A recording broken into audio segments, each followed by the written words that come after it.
Hola a todas las personas que se encuentran en este momento escuchando. Hoy es una nueva semana para considerar algunos aspectos. Así que para iniciar, ve por tu taza de café que aquí te espero. Hoy hablaremos de la violencia psicológica infantil como factor de riesgo de las conductas disruptivas de los adolescentes de 11 a 13 años. Tenemos como invitada a Elka Jennifer Almeida Monge, quien pertenece a la Universidad Estatal de Milagro, UNEMI. Su trabajo es investigación cuantitativa y es de Ecuador.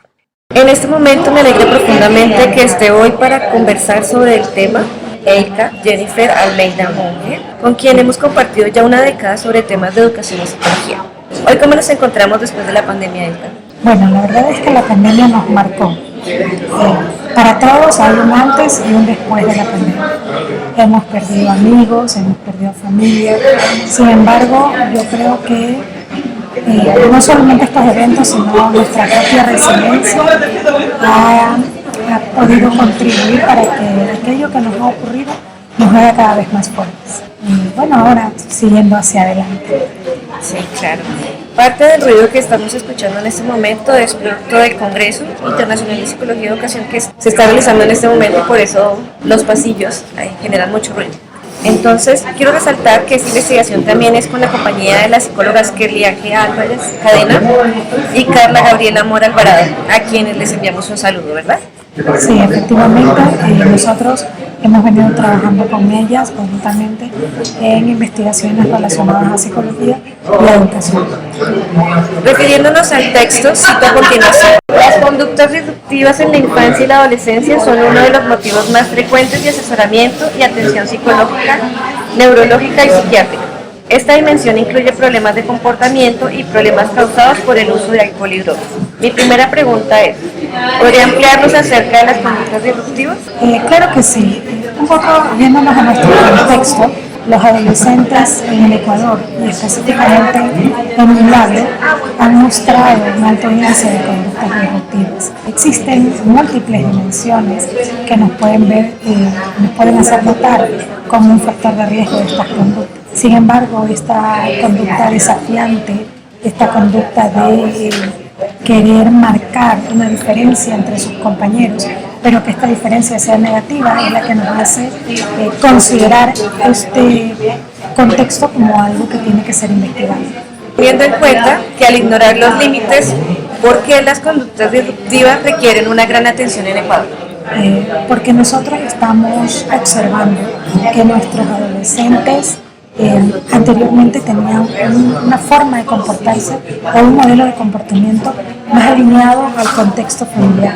Sin embargo, como los valores de la familia también se han perdido, ellos han mostrado su nivel desafiante en el aula de clase. A esto se suma el cambio de la norma, porque anteriormente para el estudiante había un respeto hacia el docente. Sin embargo, con el cambio de la ley intercultural bilingüe, el estudiante no puede quedarse de año. El estudiante tiene múltiples opciones para poder pasar el año. Y acompañado de esto viene la conducta desafiante hacia su autoridad en la escuela o en el colegio.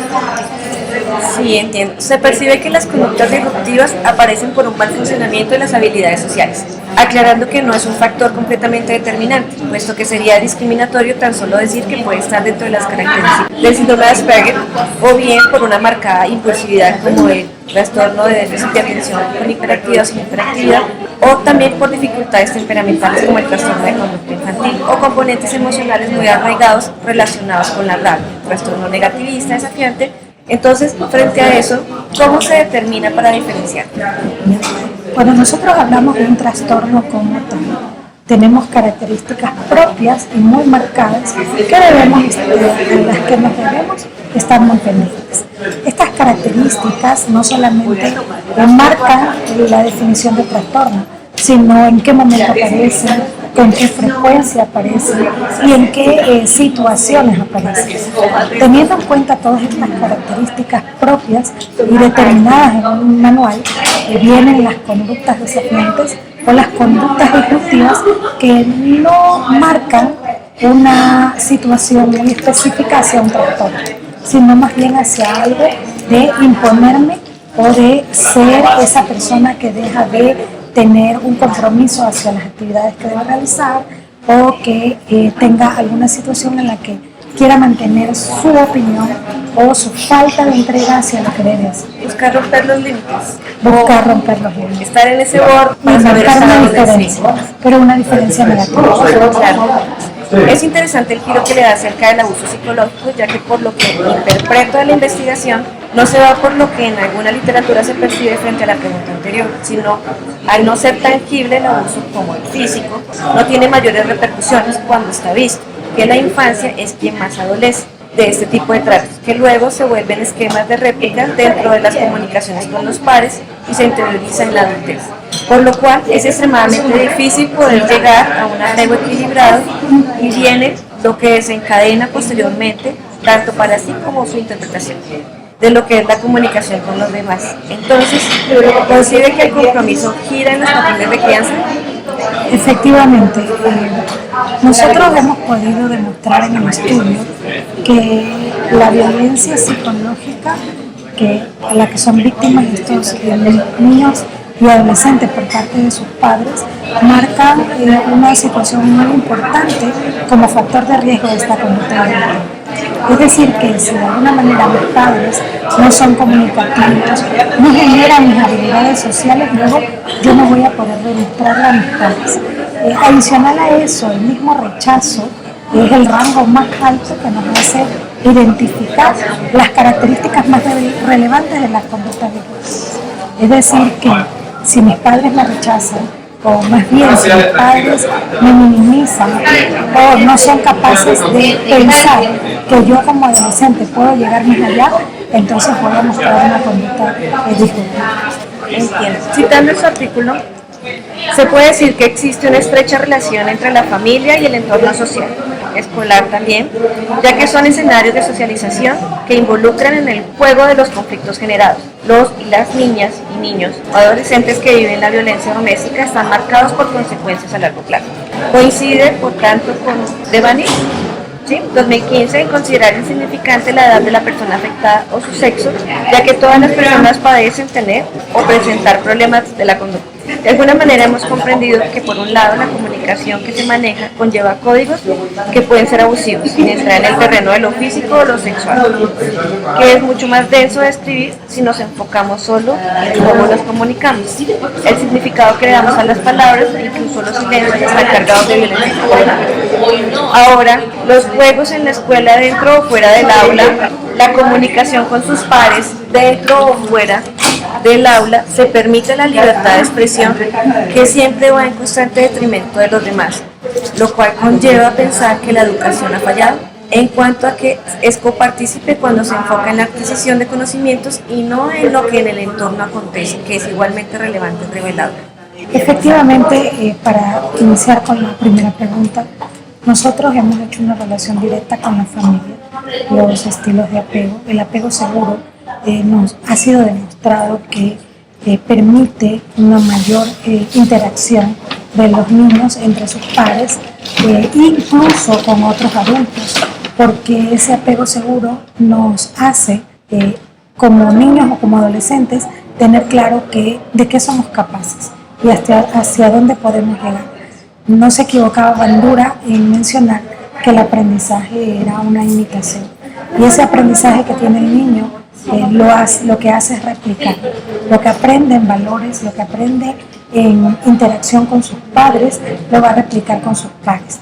Pero si no lo aprende en su familia, en su contexto o en los modelos de crianza que recibe, difícilmente lo va a poder replicar con sus padres y con aquellos que generan algún tipo de autoridad en la escuela. Y volvemos al mismo punto en el que si ese patrón de crianza de comunicación viene de los padres, entonces la comunicación violenta de carácter psicológico, porque la violencia psicológica también se da a través de la comunicación, eso mismo se va a ir desarrollando en el transcurso de la vida y nos genera que entre nosotros ya tengamos comunicaciones completamente violentas. Y no violenta a decir que voy a agredir directamente a la persona, sino cuando utilizo palabras que de una u otra manera, dentro de la línea o el límite, estoy agrediendo y disminuyendo a la otra persona.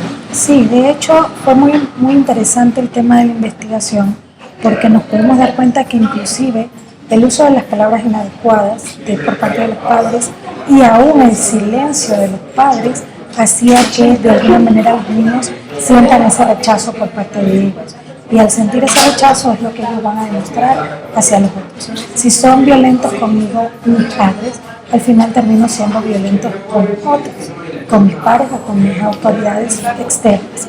E incluso ese silencio que he recibido por parte de mis padres porque me ignoran, entonces luego me hace generar mis propias ideas en función de ese silencio. Estoy aprendiendo a significar que el silencio es un acto de dominio. Efectivamente. Y con él puedo agredir. Puedo agredir a otros. Exacto. Porque lo interpreto como una agresión. Entonces, al interpretarlo como una agresión, luego yo genero otra agresión en base a esa interpretación. Creo ese significado y por lo tanto lo replico con los demás. Y de una u otra manera sucedió en la pandemia. Tanto para los niños como para los adultos o las parejas, el silencio dentro del entorno núcleo familiar.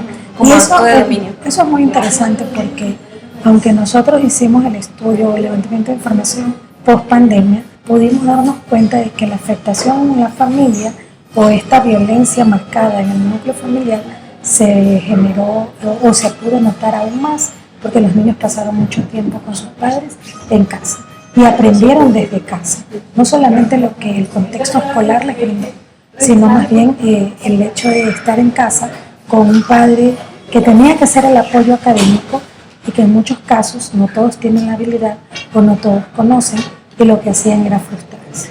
Y también pues en medio de la pandemia estaba el desasosiego, la confusión y el miedo frente a todo lo que estaba aconteciendo y eso generaba frustración, no justificable, pero generaba frustración. Y se expresaba a través de la comunicación. Forma de comunicarnos con otros. Tres reflexiones que nos pueda dejar acerca de conductas disruptivas y su importancia para trabajar con el tema.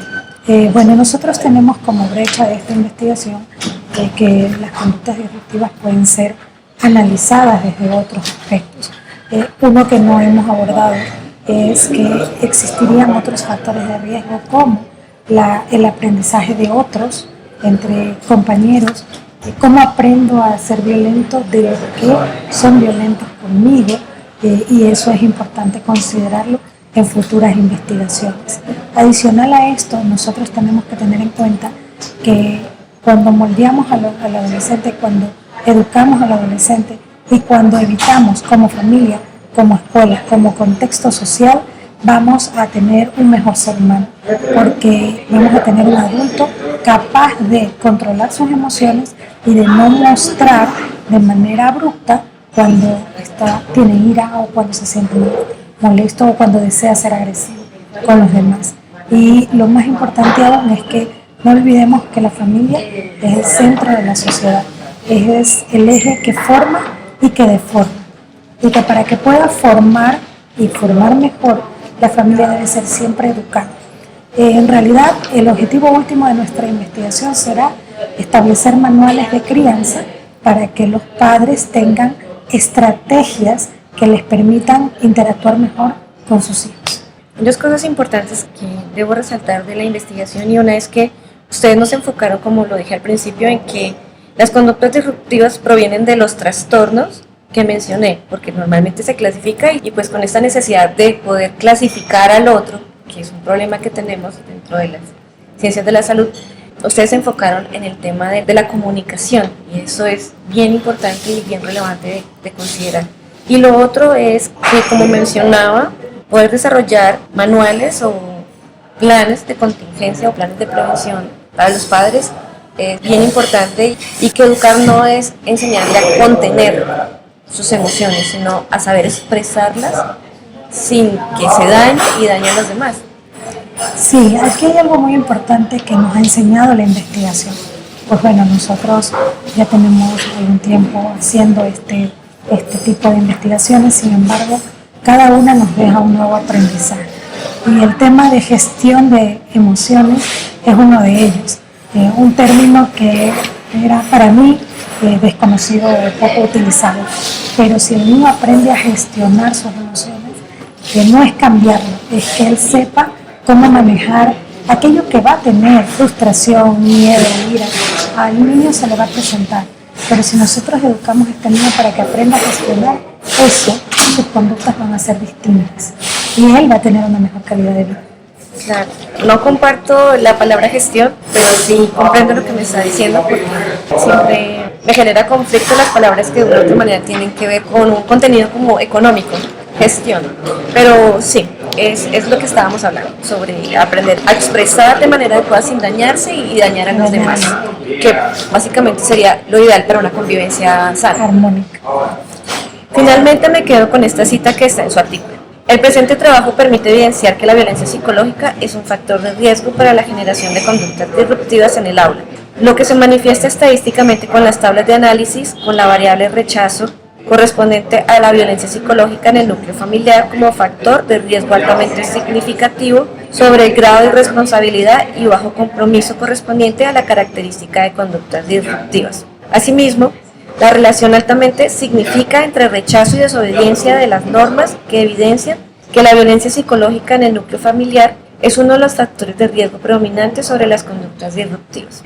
Esta investigación permite plantearse nuevas hipótesis para futuras investigaciones, tales como la violencia psicológica infantil como factor de riesgo de los procesos de desarrollo de las habilidades sociales. En concreto, ¿estamos preparados para este gran desafío? Lo importante es proponerse, tenemos la oportunidad. ¿Hay algo más que quiera agregar? Bueno, primero agradecer a la organización del Congreso, ya una década con ustedes y es importante resaltar que este tipo de eventos y este evento en particular que están bien manejados nos permite y nos obliga constantemente a estar investigando, porque si no tuviéramos un evento como este, yo creo que la investigación se quedaría en eso, silenciada, y lo importante de la investigación es que sea divulgada, porque los resultados hallados en esta investigación servirán no solamente para futuras investigaciones nuestras, sino también para futuras investigaciones de otros investigadores. Y como usted mencionaba, el hecho de divulgar no es solo divulgar, sino comunicarnos entre todos para poder entender que las dinámicas se pueden presentar en los mismos países, pero que existen bastantes diferencias significativas y que, como mencioné y vuelvo y reitero, no solo las conductas disruptivas están enfocadas en una clasificación de posibles trastornos, sino que viene o proviene de problemas comunicativos que están en los patrones de crianza.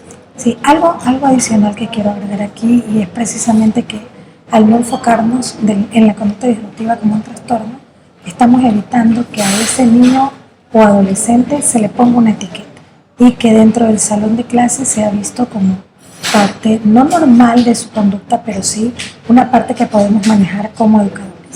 Sí, y esta necesidad de tener que etiquetar todo es un problema con el que tenemos que luchar constantemente. Aprovecho para darles las gracias por acompañarme hoy, Elka, y les puedo decir que volví a tener un sueño recurrente, aquel en el que cada niño o niña vive su infancia lejos de la secuela del dolor de un adulto y disfruta la importancia de una educación sin límites. Gracias. Gracias. Espero haber vinculado significados que nos acompañen constantemente y dejar abiertas más preguntas, unas que nos permitan constituir nuevas razones para estar aquí. Que tengan una apacible semana y hasta una próxima oportunidad.